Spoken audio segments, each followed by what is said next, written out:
Napakainit na po. Sobra po, di ba? Or ako lang po. I guess it's a sign na dapat magpa-aircon na ang Lord of Peace. Joke lang. Makakapagpa-aircon tayo if tataas yung offering. So mamaya po, si Miguel at si Soniel, iikot po sila at pakidoble. Joke lang. Anyways, so kamusta po tayong lahat? Ako po yung nagagalak na muli ay nandito ako sa inyong harapan para mag-lead ng praise and worship. Kamustahin po natin ang ating mga katabi. Tumingin po tayo sa ating kanan, sa ating kaliwa. Kamustahan po tayo. And ngayong umaga, bago po tayo magsimula, gusto kong simulan ito sa isang panalangin. So, inaanyayahan ko ang lahat na tayo kumikit at yumuko at tayo po yung mananalangin. Father God, maraming salamat po sa araw na to na binigay niya sa amin. Salamat sa presensya ng bawat isa ng mga kapatiran na nandito. Sabay-sabay kami magpupuri at ataas ng iyong dakilang pangalan. Panginoon, salamat sa mga pagsubok na hinayaan mong maranasan ng bawat isa. Tunay nga po na ikaw lamang ang Diyos na aming buhay. Diyos na aming maiiyakan at ikaw lamang Diyos na laging handang magpanawin. Salamat sa puso na binigay mo sa bawat isa sa amin. At dahil doon, tulungan mo kami na mas makita kung ano yung dapat namin ipakita din sa aming kapwa. Kung gaano ka naging buti, kung gaano ka naging ka-faithful sa bawat isa, Father. Tulungan mo ang bawal isa na magbago din pa, Father God. Ngayong umaga, ibinababa namin ang aming mga sarili. Humingi kami ng kapatawaran sa mga kasalanan namin, sa ibang mga tao, sa kapwa Kristiyano, Father God. Ikaw, Father, mag-transform ng aming puso, Father. We also pray, Father God, sa mga kapatiran na hindi namin kasama ngayon, na may iniindang sakit, may in-experience na hindi maganda. Patong mo ang iyong dakilang kamay sa kanila, Father. Iparamdam mo sa kanila na ang comfort ay makikita lamang sa iyo, Father God. Turuan mo kami, nahanapin ka kung minsan hindi ka namin nakikita, kung minsan hindi ko yung una namin naiisip para sabihan ng mga problema.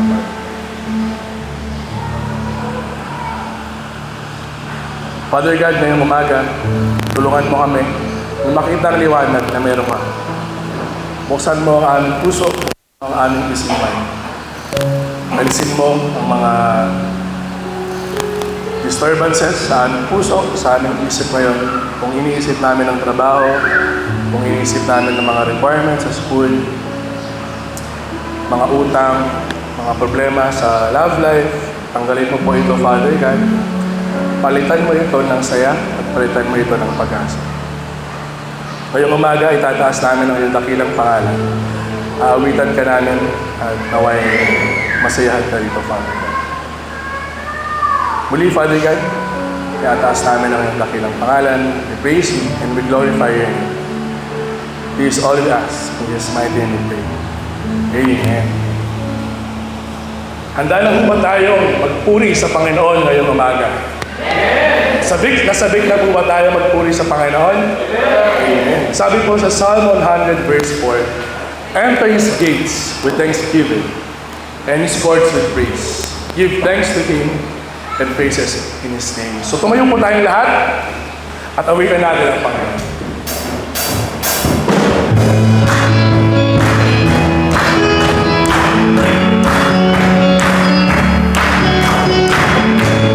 Tayo po'y pumalakpak.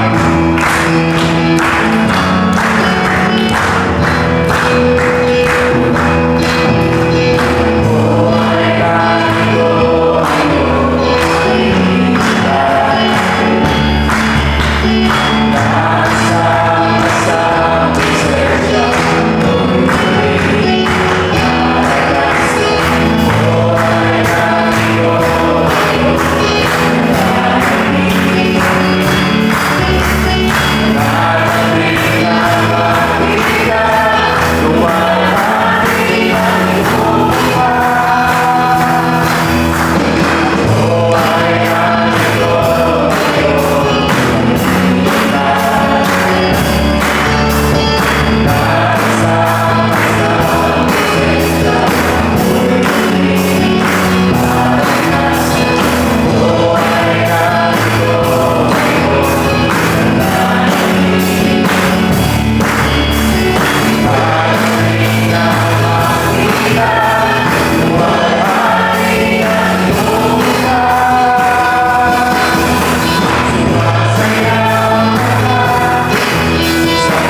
gagawin natin. Amen? Pero syempre, hindi pwede dahil may pasok. So, maupo muna tayong lahat. At tayo po ay dadako sa group prayer. May papakita po kaming mga prayer items. Sorry po kung medyo maliit. Pero pag-pray po natin yung mga nakalistang church concerns ng ating bansa. At pag-pray na rin po natin ang concerns ng bawat isa. So maggrupo-grupo po tayo, mga 2, 3, 4. At sabay-sabay po tayong manalangin ng mga sumusunod. Sige po, gawin po natin.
Sabi po sa Psalm 145 verses 1 to 2, Ako ay magpupuri sa inyo, aking Diyos at Hari.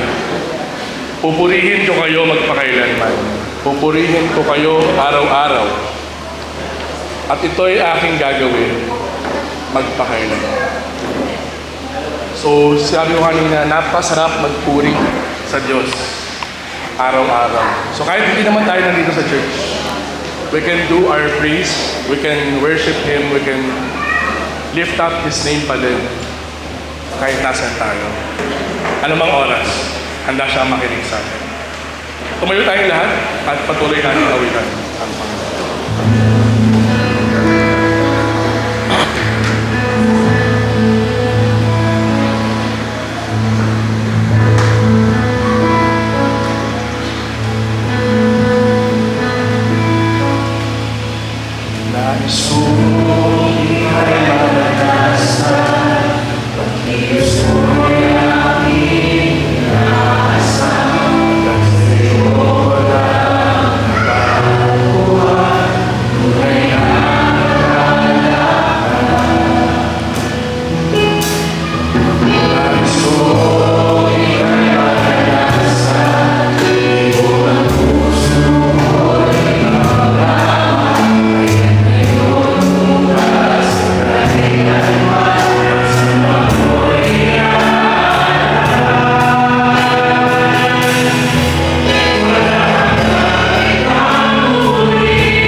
gagawin namin ito, Father God, ng paulit-ulit.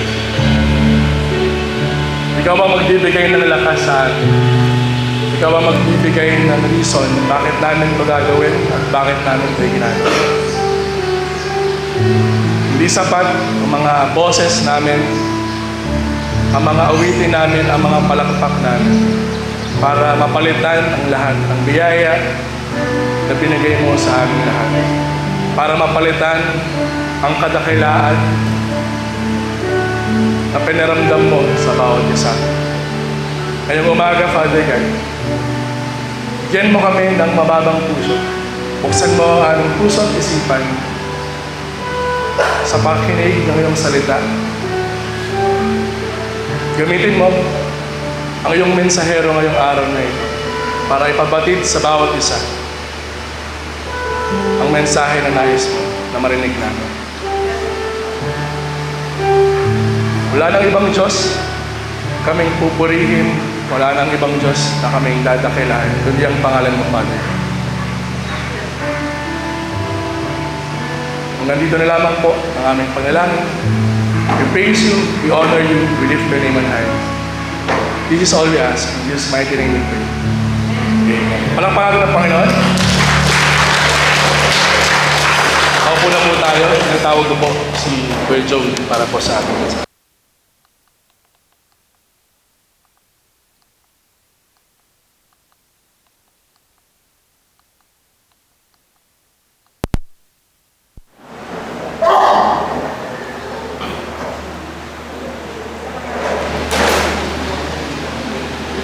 Isang init na umaga po sa inyo lahat. Ano, mahina yata yung mic. Buksan po natin ang ating Biblia sa John chapter 6 verses 1 to 15. John chapter 6 verses 1 to 15. Babasahin ko po sa English Standard Version. So, yun sa ESV. Mahal po bang tumayo tayo para basahin ang salita ng ating Panginoon. John 6 verses 1 to 15. After this, Jesus went away to the other side of the Sea of Galilee, which is the Sea of Tiberias. A large crowd was following him because they saw the signs that he was doing on the sick. Jesus went up on the mountain, and there he sat down with his disciples. Now, the Passover, the feast of the Jews, was at hand. Lifting up his eyes then, and seeing that a large crowd was coming toward him, Jesus said to Philip, "Where are we to buy bread so that these people may eat?" He said this to test him, for he himself knew what he would do. Philip answered him, 200 denarii worth of bread would not be enough for each of them to get a little. Verse 8, one of his disciples, Andrew, Simon Peter's brother, said to him, "There's a boy here. He has 5 barley loaves and 2 fish. But what are they for so many?" Jesus said, "Have the people sit down." Now there was much grass in the place. So the men sat down, about 5,000 in number. Jesus then took the loaves, and when he had given thanks, he distributed them to those who were seated. He also had the fish, as much as they wanted. And when they had eaten their fill, he told his disciples, "Gather up the leftover fragments, that nothing may be lost." So they gathered them up and filled 12 baskets with fragments from the 5 barley loaves left by those who had eaten. Verse 14, when the people saw the signs that he had done, they said, "This is indeed the prophet who is to come into the world." Perceiving then that they were about to come and take him by force to make him king, Jesus withdrew again to the mountain by himself. Maaari na po tayo makaupo.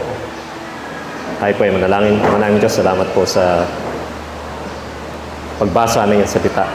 Tunay nga na ang iyong salita ay parang matalim na espada na kayang manuot sa aming espiritu at aming kaluluwa. Panginoon, nawagan ay ganun nga po ang mangyayari ngayon. Ang iyong salita ay marinig namin, ang puso namin ay handang tanggapin ito. Yan daw po yung likod to be your preacher today. At nawa ay may pangaral ko ng buong tapang at buong katapatan ang iyong salita. I-anoint mo po ako ngayon. Salamat po. In Jesus' name. Amen.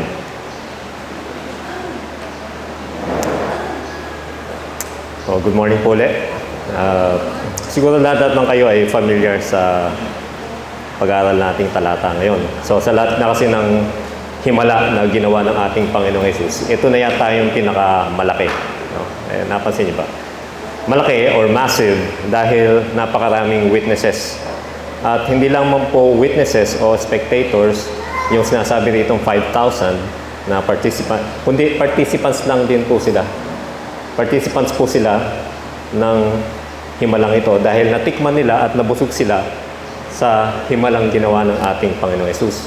Ayon dito sa verse 10, merong 5,000 kalalakihan. Pero kung titingnan natin, babasahin natin yung Matthew 14:21. No? Sabi rito, and those who ate were about 5,000 men, besides women and children. So sa estimate ko, hindi bababa ng 15,000 ang participants na nabusog sa himalang ito. So ganun karami yung tao na nakaranas ng himala na ito. Kaya napakaraming witness, napakaraming participants. Kaya itong lamang, sa pagkakaalam ko, ito lamang himala na ito ang naitala sa 4 Gospels, 4 na Gospels, Matthew, Mark, Luke, and John. So gagawin natin, every now and then, mag-refer tayo dun sa iba pang, dun sa synoptic Gospels na Matthew, Mark, and Luke. Kaya naman, masasabi natin, sa lahat ng himala na ginawa ng ating Panginoon, ito yun na yata yung pinakasikat. No? At napakahirap itanggi o pasinungalingan dahil napakarami nakasaksi at napakaraming nabiyayaan ng himalang ito.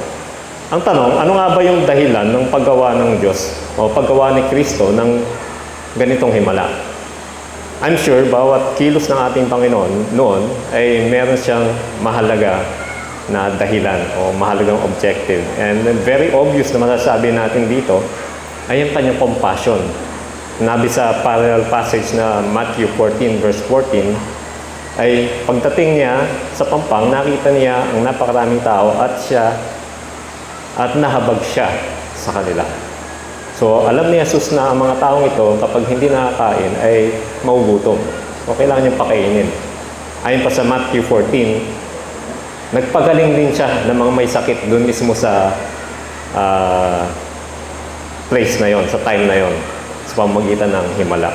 So, habag ng Panginoon ang isa sa dahilan kung bakit siya nagpapakita ng himala. But I'm sure meron pang iba na mas mahalagang dahilan ng himalang ginawa ni Jesus. Ano kaya yon? So, kung alam mo na ang main theme ng Book of John, magkakaroon ka na ng idea kung alalahanin ninyo. Kaya po ang pamagat ng ating pag-aaral ngayon ay The Greater Purposes of Jesus' Miracles.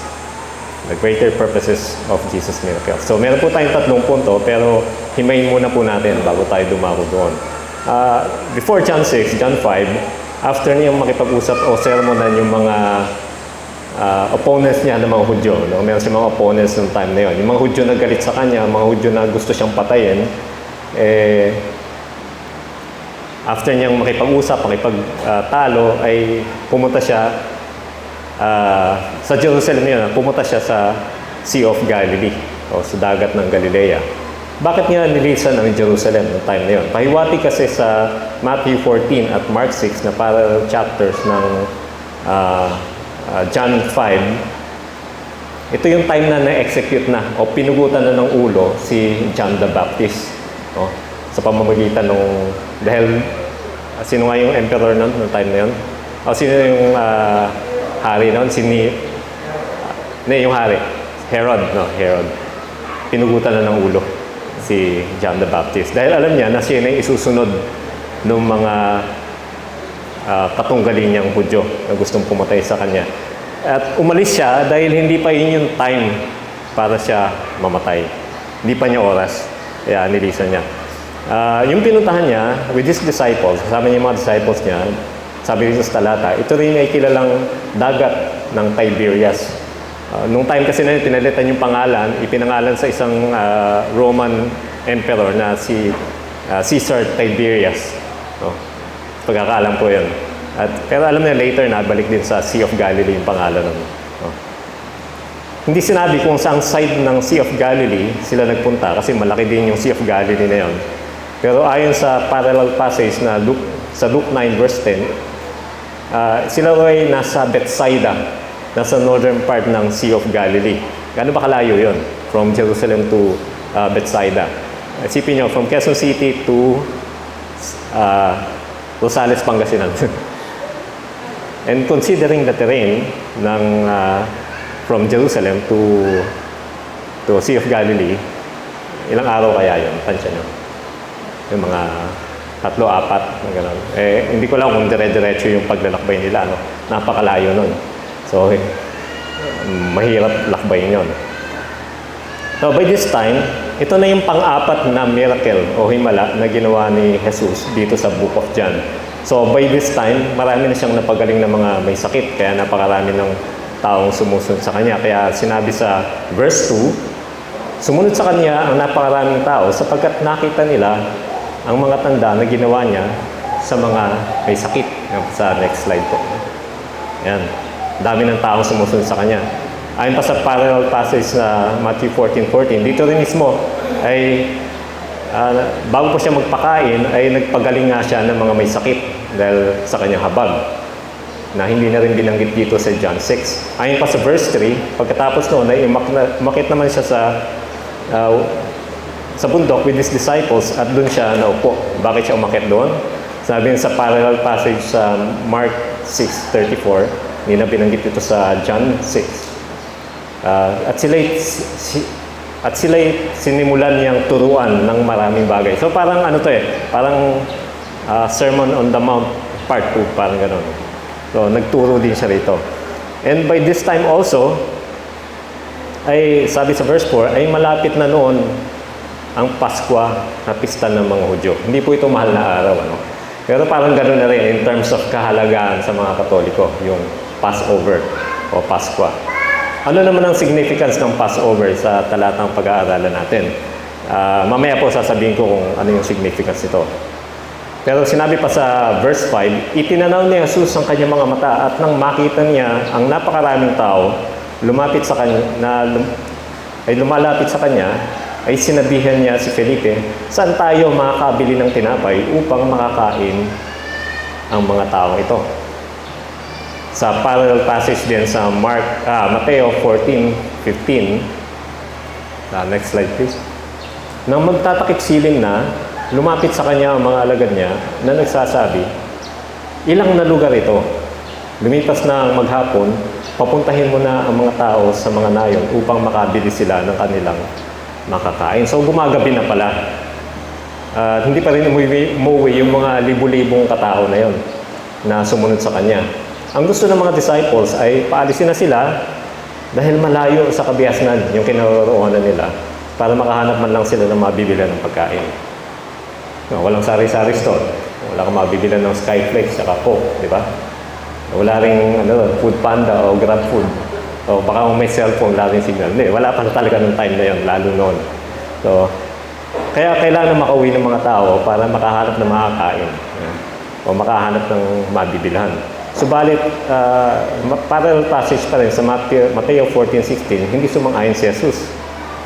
So, dito sa point 1, bakit nga ba? Point 1, that He may test the faith of His disciples. That He may test the faith of His disciples. Yan. Una niyang tinanong dito si Felipe. Pero siyempre, hindi lang si Felipe yung nakakarinig ito. Sabi niya sa verse 5, saan tayo makakabili ng tinapay upang makakain ang mga tao ito? At sa verse 6, sabi niya, bakit niya tinanong yan? Ito'y upang subukin. Upang siya'y subukin sapagkat nalalaman niya sa kanyang sarili kung ano ang gagawin niya. At si Felipe naman na magaling pala sa math, no? Ang bilis niya mag-isip Ang sagot niya, sa verse 7, hindi magkakasya sa kanila ang 200 dinaryong tinapay upang makakain ng kaunti ang bawat isa. Yung 200 denaryo, 200 denarii nung time na yon ay mga 8 months na sweldo. 8 months na sweldo ng karaniwang manggagawa nung panahon yon. Kaya kahit nga raw 200 denarii na amount na presyo ng tinapay ay hindi pa rin kakasya sa 15,000 katao. At malabo rin na meron sa kanila na nagbabaon ng ganong kalaking halaga. No? Malabo. So anong gusto talagang sabihin ni Felipe kay Jesus at sa mga kapwa niya disciples ay imposible talaga ang binabalak ni Jesus na pakainin ng 15,000 na katao. Imposible, di ba? Ikaw, ano gagawin mo?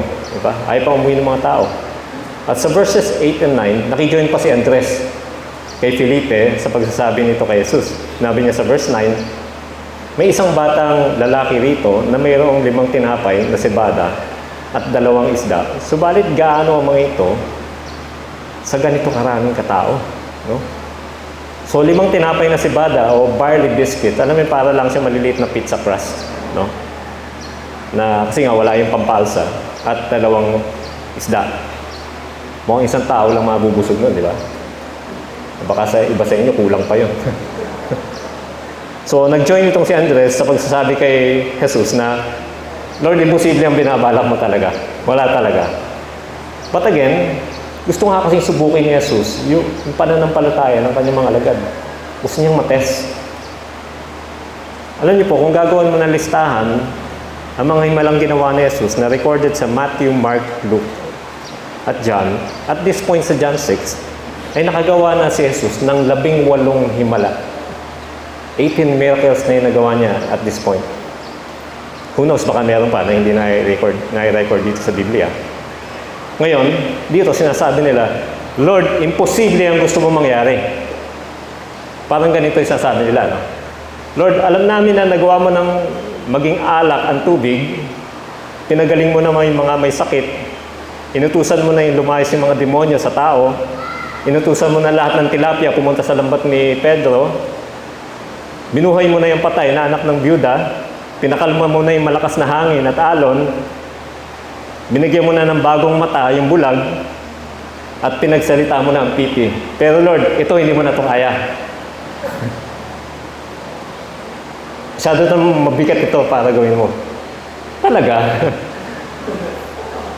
After 18 miracles, ganito pa rin sila mag-isip. Ba? I mean, they should have said na, Lord, naniniwala kami na ano man ang gusto mong mangyari, ay mangyayari. So, Lord, you do you. Yeah.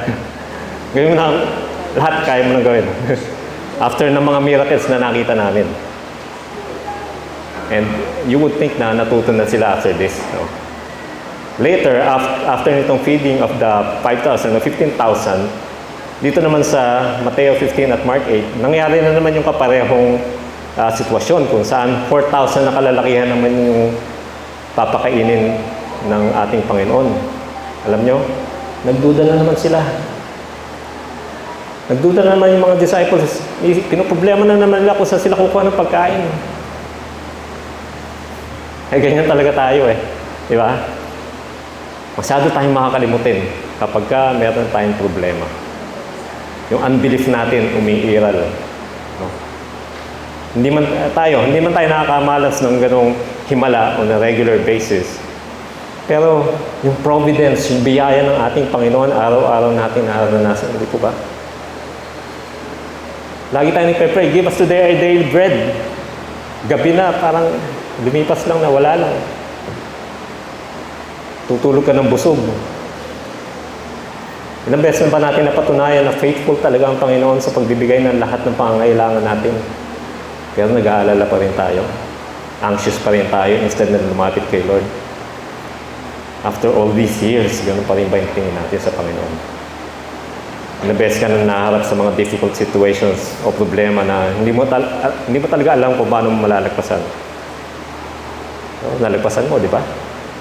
Kumbaga, baka I'm sure na-experience nyo na rin yung you have your back against the wall, hindi mo na alam kung saan ka pupunta o mo gagawin mo. Na-diagnose ka na meron kang nakamamatay na sakit. Hindi ka sigurado kung gagaling ka sa medication o treatment. Diba? Kapag nalagay tayo sa ganitong sitwasyon, ano gagawin natin? Ang tendency natin is mag-alala, mag-worry. pinoproblema natin kung paano natin malalagpasan yung imposible, di ba? Mga kapatid, the moment na pinoblema mo yung imposible, inaagaw mo na ang papel ng Panginoon.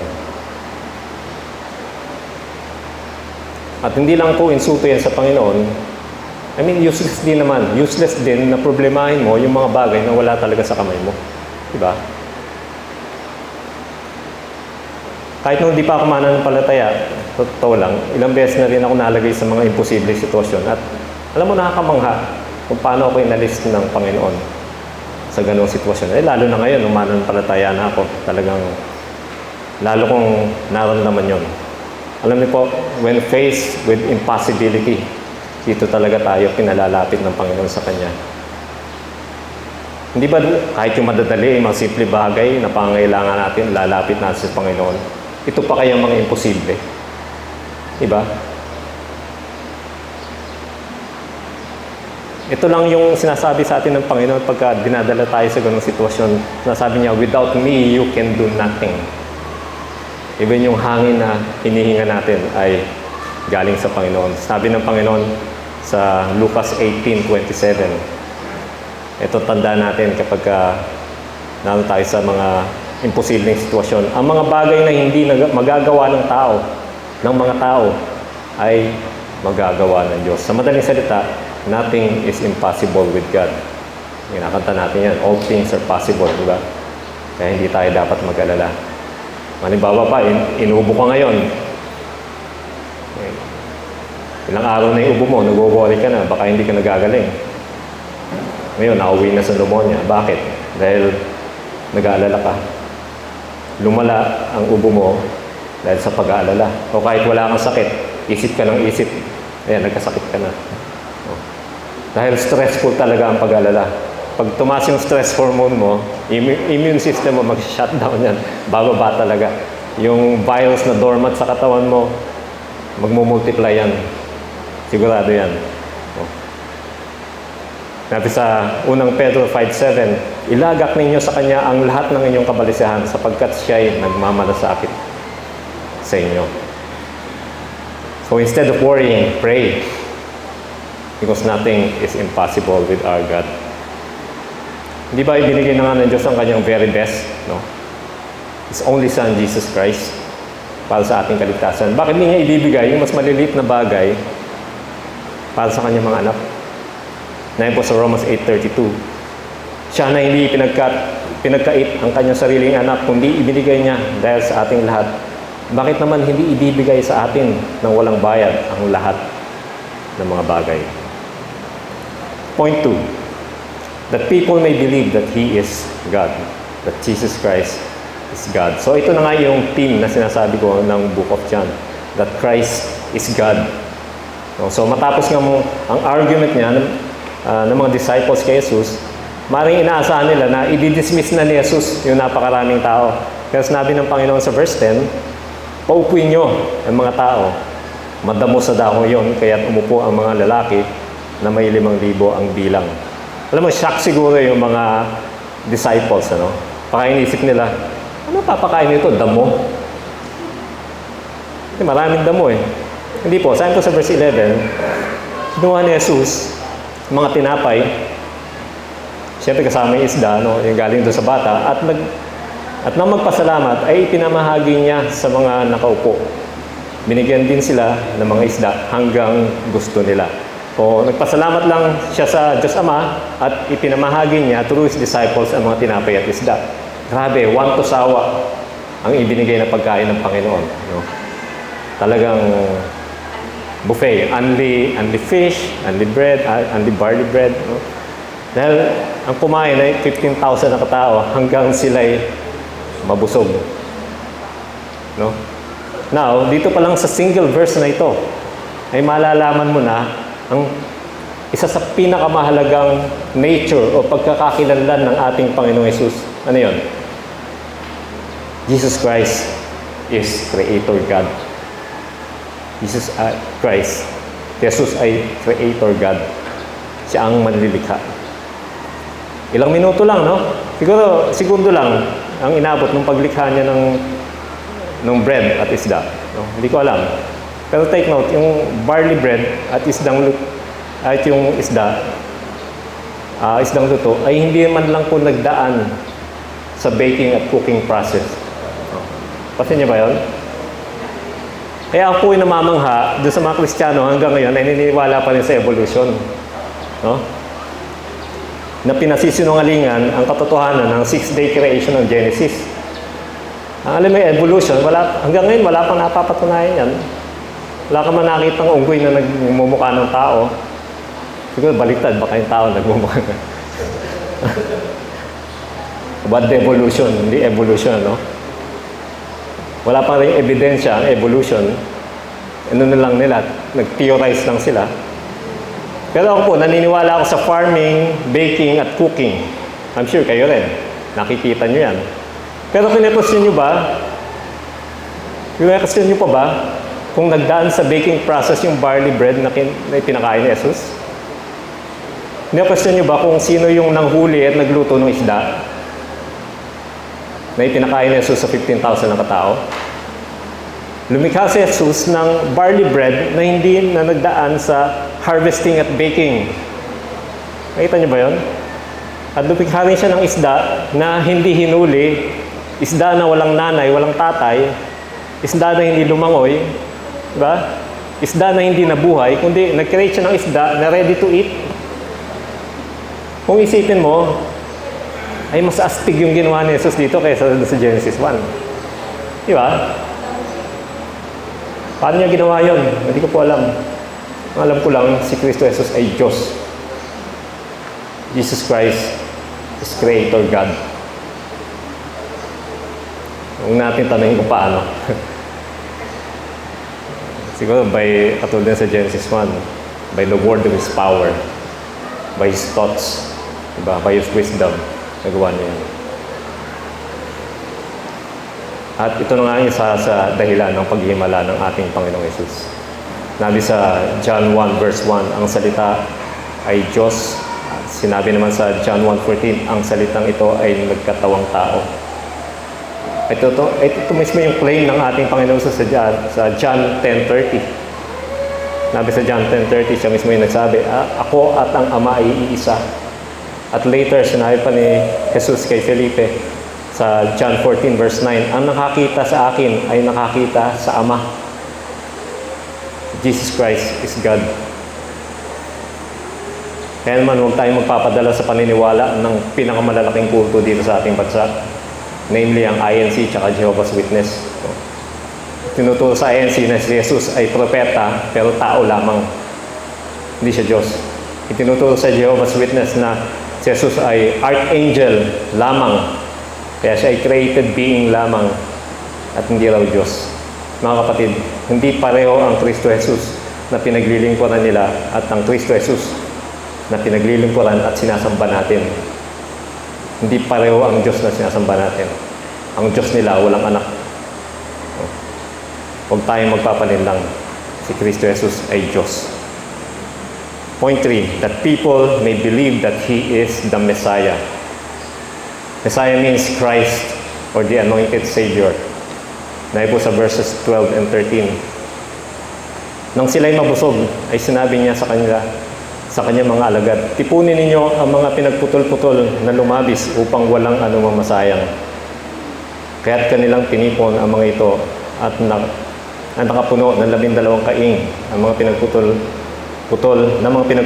na 5 tinapay na sibada na lumabis sa mga kumain.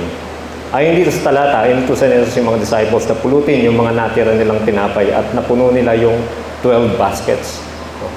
Dahil may mga natira, pahiwatig dito na kumain yung 15,000 na katao hanggang sila ay mabusog. May sobra pa. O kumain sila hanggang ayaw na nilang kumain.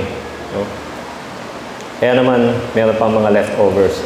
So, bawat isa ay nabusog, na-satisfy sa kanyang sikmura. So, ano naman yung naging tugon ng mga tao sa kanilang pagkabusog? Sinabi sa verse 14, nang makita ng mga tao ang tandang ginawa niya sa kanila, ay kanilang sinabi, totoong ito nga ang propeta na darating sa sanlibutan. Bakit kaya ito ang naging tugon nila? Dito na ngayon papasok yung significance ng nalalapit na Passover. na talaga namang big deal na okasyon sa mga Hudyo dahil ordinance naman talaga ito ng Panginoon sa kanila. In the same way, meron tayong ordinance dito na sa ating mga Kristiyano. Ano yung ordinance na yun na binigay sa ating Panginoon? Lord's Table, di ba? Hindi tayo, walang ordinance na mag-celebrate tayo ng Christmas party. Hindi, Lord's Table tsaka baptism. No? So, ganun din sa kanila. So, inaalala kasi sa Passover, yung, saan yung ano inaalala nun? Yung nangyayari sa Exodus 12, no? Exodus, kung saan inutusan ng Panginoon na ang Israel na nasa Egypt nung panahon na magkatay ng koldero. Alipin sila ng Egypt nun Magkatay ng koldero na walang kapintasan o yung lamb na walang kapintasan at kukuhanan nila ng dugo. At yung kinatay na koldero na yon ay pagsasaluhan nila with tawag doon yung unleavened bread na walang pampalsa na tinapay. Yung flat na tinapay. No? Nung gabing ding yun, habang kinakain nila, ay dumaan ang paghuhukom ng Panginoon sa buong lupain ng Egypt. At ano nangyari? Lahat ng panganay sa buong lupain ng Egypt ay pinatay kasama yung anak ng Paraon. Pero hindi pinatay yung mga panganay ng mga Israelites na naglagay ng dugo sa hamba ng kanilang pinto. So nag-pass over ng judgment ng Panginoon dun sa mga simbahayan na yun. Kaya tinawag na Passover. At nung gabing din yun, nag-decide na yung Paraon na hinahayaan ng lumaya ang Egypt. Mag-exodus papunta sa kung saan man nila gustong pumunta. Subalit, yun nga, siguro naisip nila na naalala nila yung si Moses na nag-lead sa kanila, ang mga Israelites na makalabas ng Egypt papunta sa Promised Land. At malamang, yung naalala nila yung binanggit ni Moses sa Deuteronomy 18:15, bago siya mamatay, sabi niya, "The Lord your God will raise up for you a prophet like me from among you, your brothers. It is to him you shall listen." At ano nga yung naging tugon ng mga sumusunod kay Jesus? Sa verse 14, sabi niya, "Totoong ito na nga darating na propeta sa sanlibutan." Which is, propeta naman talaga si Jesus, di ba? Siya ay prophet, priest, and king. Maliban sa kanyang pagiging Savior at Diyos. No? At doon din sa last Old Testament book na Malakay, sinabi rin doon na sa Malakay 4 verse 5 na darating si Elijah bilang precursor bago dumating ang Messiah. So alam niyo sa Passover kasi ng mga Hudyo, although I don't think lahat, ay even now, naglalagay sila ng bakanting upuan dun sa usually sa head of the table at inisip nila na doon para ito sa propetang darating. No? So naisip nila na ito na nga yung propeta na hinihintay nila bago dumating yung Mesias. So ngayon, anong gustong mangyari ng mga Hudyo? Verse 15, first part ng verse 15, nang mahalata ni Jesus na sila ilalapit at pipilitin siyang gawing hari. Dahil nga sa ipinamalas na kapangyarihan ng ating Panginoong Jesus sa kanyang himala, gusto siyang iluklok sa trono bilang hari ng Israel o political leader. Kaya yung mga kumakandidato ngayon sa bayan na, dito siguro, talagang kabi-kabila yung mga ayuda. Bibigay ng bigas. Sa inyo, anong binigay sa inyo? Wala pa? At sa amin meron na. Meron kami dishwashing liquid, sabon, o ganon. Diba, yung mga pinsan namin sa Pangasinan, may 200 pesos bawat botante. Diba? Papakain yung iba, o may party. Diba? Ano isip nila? Ay, mayaman ito. Talagang hindi ito magnanakaw. No? Baka kapag nanalo ito, ay palagi magbibigay ng ayuda at magpapakain palagi. O, daling bulahin ng mga tao, no? At itong ginawa ni Jesus, siyempre, walang tatalo sa ginawa ni Jesus. Imagine siguro nila na kapag si Jesus na yung political leader, wala kaming gagawin kundi makinig sa kanyang salita. Pag may sakit kami, pupunta lang kami sa kanya, gagaling ang sakit namin. At di namin kailangan magtrabaho kasi habang nakikinig kami, mayroong pakain. Di ba? Walang anumang plataforma ang tatalo doon kasi naipakita ni Jesus na kaya niyang gawin yun. Imagine yung ganung leader, no? Hindi mo na kailangan magtrabaho. Hindi mo kailangan magpa-doktor kasi meron kang healer sa harap mo. At inisip din nila, by His power, ay may kakayahang patalsikin ni Jesus yung Roman government na nagpapahirap sa Israel. Kaya gusto siyang gawing political leader. After all, parang ganyan din man ginawa ni Moses, di ba? Niligtas ni Moses ang Israel sa mga Egyptians. So pinalaya ng Diyos ang Israel sa pamamagitan ni Moses. So ganun din yung iniisip nila kaya nagagawin ni Jesus. So anong reaction ni Jesus? Verse 15b, siya'y muling umalis na nag-iisa patungo sa bundok. Nilayasan ni Jesus. Dahil hindi ganun ang gusto niyang mangyari. Ayaw niya maging hari o political leader ng Israel ngayon. At alam ba later, sinabi ni Jesus sa John 18:36, my kingdom is not of this world. Kung gano'n para saan pa yung miracle na ginawa niya, yung mga pinakita niya himala? Anong silbi ng mga yon? Alam niyo, kung lalagpas tayo sa verse 15 at itutuloy natin yung pagbabasa, kinabukasan ay kinatagpo pa rin si Jesus, di ba, lumayas na nga siya, kinatagpo pa rin siya, yung mga sumusunod sa kanya, hinanap pa rin siya, pinuntahan pa rin siya. By design, nasa Capernaum na siya, no? Na naroon sa tabi ng Sea of Galilee. At eto sabi ni Jesus sa kanila, sa verses 26 to 27, katotohanan sinasabi ko sa inyo, ako'y inyong hinahanap, hindi dahil sa nakakita kayo ng mga tanda, kundi dahil kayo'y kumain ng tinapay at kayo'y nabusog. Huwag kayong magsumikap ng dahil sa pagkain nasisira, kundi dahil sa pagkain tumatagal para sa buhay na walang hanggan, na ibibigay sa inyo na anak ng tao sapagkat sa Kanya nilagay ng Diyos ang Kanyang tatak. Sagot ng mga tao sa verse 28, ano po ang dapat naming gawin upang matupad ang ipinapagawa ng Diyos? Verse 29, sabi ng Panginoong Hesus, itong pinapagawa ng Diyos, sumampalataya kayo sa sinugo niya. Sabi niya, sumampalataya kayo sa akin.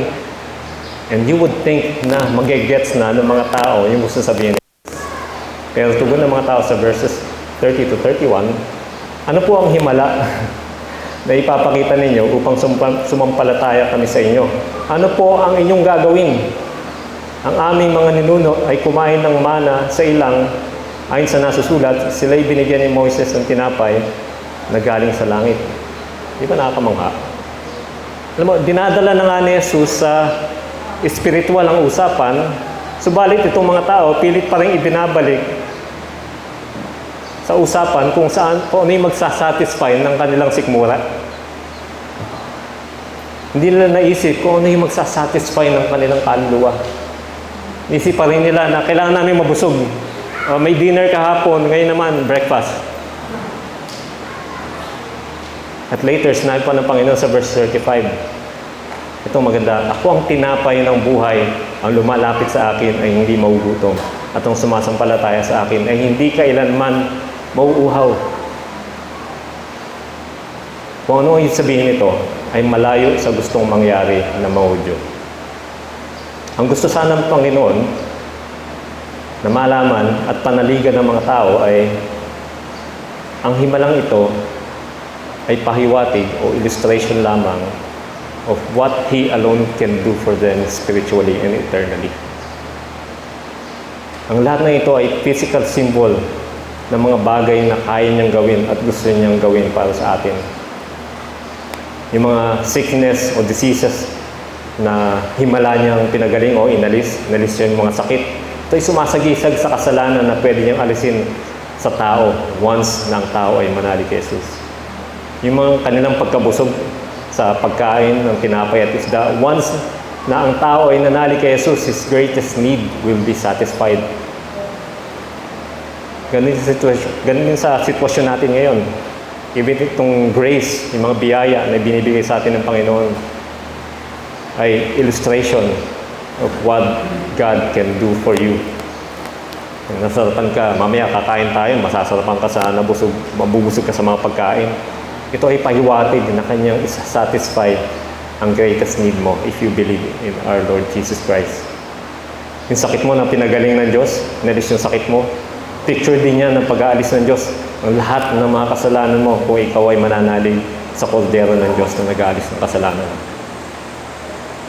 Ano nga naman, kasi kung mabuhay ka na maginhawa dito sa mundo, like 100 years, subalit impyerno naman susunod na buhay mo, ay gaano ba kalaki yung difference ng 100 years sa eternity? Wala. Walang kwenta ang maginhawa at mahabang buhay dito sa mundo kung sa impyerno naman ang punta mo sa susunod sa kabilang buhay para magdusa. Ang greatest need ng bawat tao ay masatisfy o kailangang masatisfy ay mabayaran ang penalty ng kanyang kasalanan, which is eternal death o walang hanggang pagkapuksa. Once na ang tao ay nanalig kay Jesus bilang kanyang tanging tagapagligtas, ang penalty ng kanyang mga kasalanan ay matik na, bayad na. Dahil si Jesus na yung nagbayad, si Jesus na yung nagdusa sa krus ng Kalbaryo para sa iyo. Yang sino man mananalig kay Jesus ay hindi na makakaranas ng eternal death, kundi eternal life o buhay na walang hanggan. Kaya nga, tunay na si Jesus ang tinapay ng buhay. Siya lamang yung magsasatisfy ng greatest need ng tao. Ngayon sa John 20 verses 30 to 31, maraming himala ang ginawa ni Jesus na nasaksihan ng mga alagad. Ngunit hindi nakasulat dito sa aklat. Ang mga nakatala rito ay isinulat upang kayo'y sumampalataya, patuloy kayong sumampalataya na si Jesus ang Kristo, ang anak ng Diyos, at upang magkaroon kayo ng buhay sa pamamagitan niya. Yun yung purpose ng John. This is the greater purpose of all of Jesus' miracles. Yung mga libu-libong tao bang ito ay nananalig kay Jesus? Nanalig ba kay Jesus? Hulaan nyo. Ibang sumusunod sa Kanya, nanalig ba kay Jesus? Hindi ko na po sasabihin, kayo na lang po ibabasa. Exciting yun, no? Tapusin niyo yung buong chapter. Alam mo, marami sa mga evangelistic ministries natin, kahit sa mga personal evangelism natin, paano ba natin maipapakita na si Jesus nga ay Diyos at siya lamang ang tanging tagapagligtas maliban pa sa pagbabahagi ng magandang balita? Ano yung gagawin natin? Kailangan din ba natin mag-perform ng miracle? Sino ba dito yung marunong mag-perform ng miracle? Hindi, wala. Meron kaya tayo, no? At imposible. Ano yung pwede natin gawin? Ay ipakita sa lahat ang ebidensya ng miracle na ginawa sa atin ng Panginoon. Ano ba yung himalang ginawa ng Panginoon sa iyo? Ano yun? Walang iba kundi yung regeneration o new birth. Yung pagiging born again, pagiging new creature. Himala yan. Dahil hindi mo kaya yan. Diyos lang makakagawa yan. Ipakita natin kung gaano kakaiba ang new creature na ito sa dati nating pagkatao. Pwede natin ipakita sa mga nakakilala sa atin, lalo na sa mga kaaway natin dati. Ano? So, imbes na kamao yung bigyan ng pagpapala. Natin kung paano tayo binago ng Panginoon. Sa mga bago natin kakilala, ipadama natin na tayo kakaiba kumpara sa mga hindi mananampalataya. Sa madaling salita, kailangan natin magkaroon ng godly testimony para maging ilaw at asin tayo na sa libutan ito. Ito, very familiar na sa atin to, Matthew 5:16. Paliwanagin ninyo nang sa gayon, nang ganon ang inyong ilaw sa harap ng mga tao upang makita nila ang inyong mabubuting gawa at luwalhatiin nila ang inyong Ama na nasa langit. Ito lamang pong maka-Diyos na pamumuhay ang tunay na magbibigay ng credibility sa mabuting balita na ibinabahagi natin. Kung dati pa rin tayo, walang nabago sa atin, parang wala namang himalang ginawa sa atin ng Panginoon. Paano maniniwala na si Jesus ay totoo, na si Jesus ay nagbabago ng tao? Kailangan maipakita natin yung proof ng himala na nangyari sa atin nang sa ganun, makita nila yung bagong buhay na meron tayo. Makita nila yung mabubuting gawa natin. And by God's grace and mercy, manalig sila sa ating tagapagligtas at luwalhatiin nila ang ating Ama sa langit. Manalangin po tayo. Panginoon, tunay nga na kamangha-mangha ang mga himalang ipinamalas mo noon. Panginoon, hindi man kami nakakamalas ng katulad ng himala. We pray na patuloy kaming manalig sa iyo at mapalakas ang pananalig na ito, na ikaw nga ang aming Mesyas, ang aming tanging tagapagligtas, at ikaw nga ang bugtong na anak ng Diyos at ang Diyos na nagkatawang tao. Nawa Panginoon, ang pananalig namin ito ay magbunga ng kasigasigan na mamuhay ng matuwid at maibahagi namin ang mensahe mo ng mabuting balita. At nawa sa pamamagitan nito ay makakita kami ng himala, ng conversion o new creation sa mga taong makakarinig na mensahe namin. Patatagin po kami, Panginoon, magpatuloy na mamuhay na naayon sa iyong kalooban. Ito po ang aming dalangin in Jesus' name. Amen.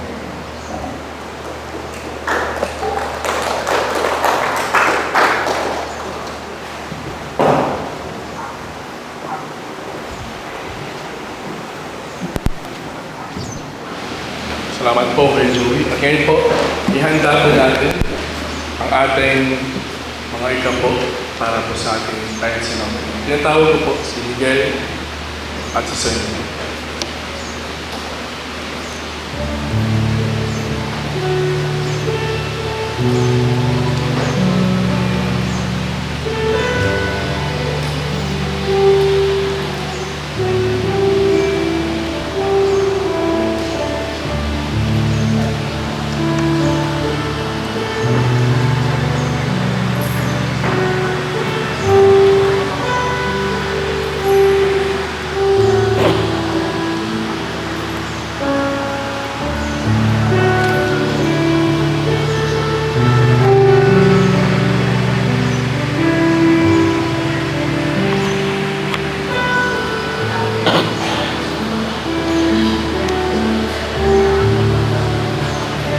Tumayo po tayong lahat. Gawitin natin ang doxology.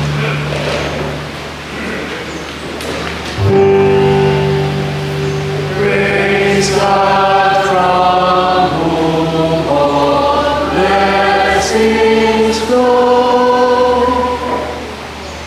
Praise Him, all creatures here below. Praise Him above, ye heavenly hosts. Praise Father, Son, and Holy Ghost.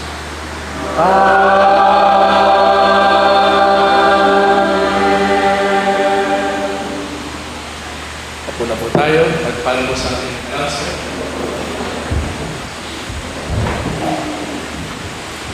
Magandang umaga po sa ating lahat.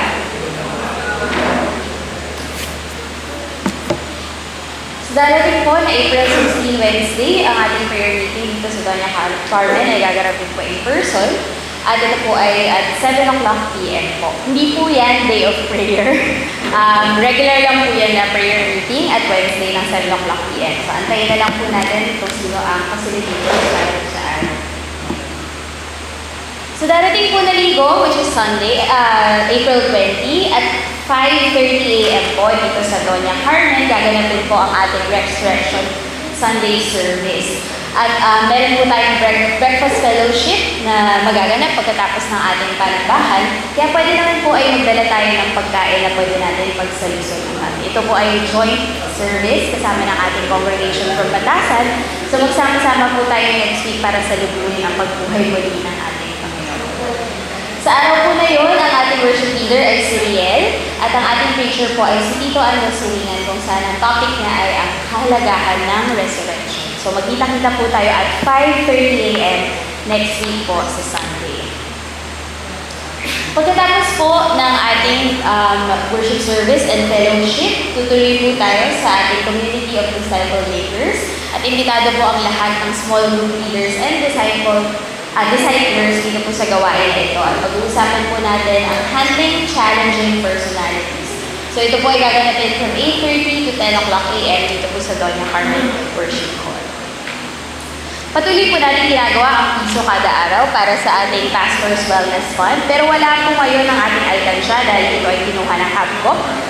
Pero ito po ay mapapalitan ulit, mare-replenish at pwede po tayong patuloy nang ibigay para makatulong sa ating mga pastor.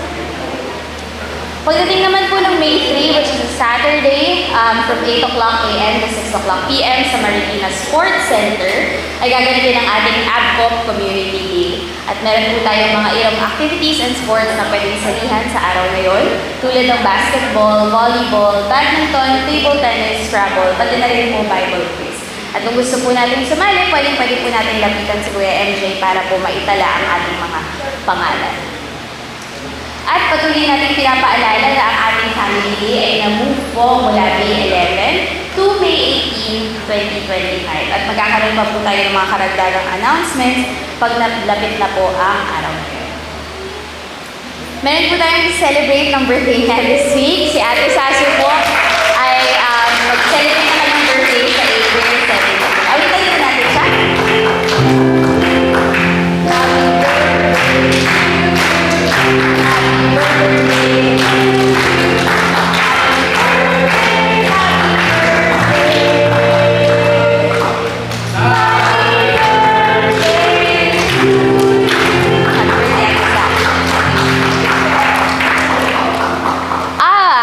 Okay, isabay ko na rin.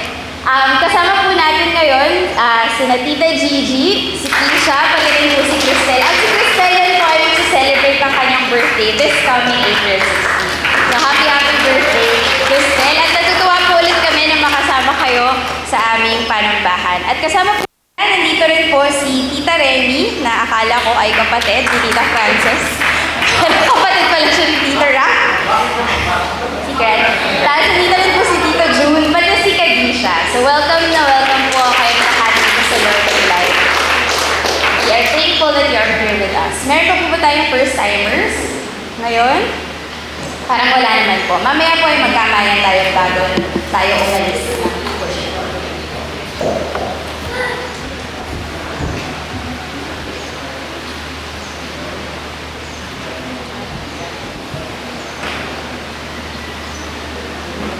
Hindi ko tayo tumayo lahat.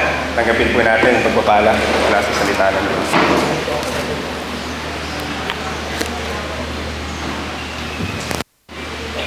Samahan niyo po ako sa maikling na panalangin.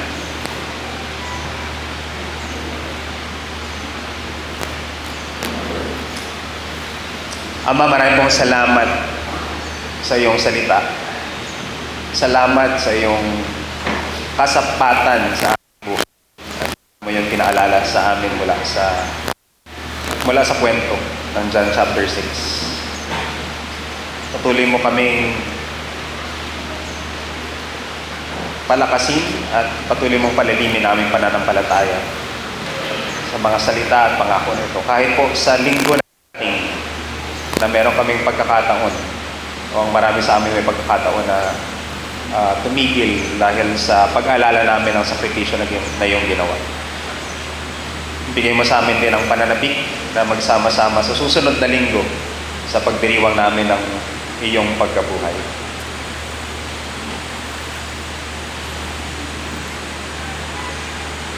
Sabi ni Jesus, ako ang tinapay na nagbibigay buhay. Ang sinumang lumalapit at sumasampalataya sa akin ay hindi na magugutom o mauuhaw kailanman. Ang pananampalataya ay ang katiyakan na matatanggap natin ang mga bagay na inaasahan natin.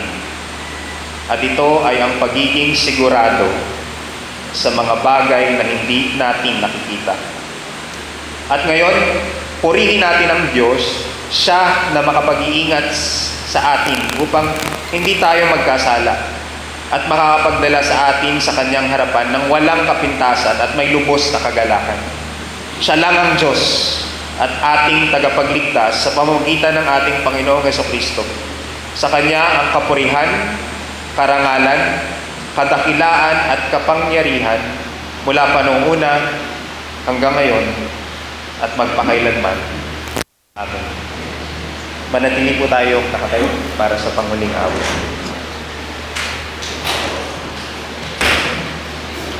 Bago po tayo maghiwa-hiwalay, po natin awitan ng Panginoon.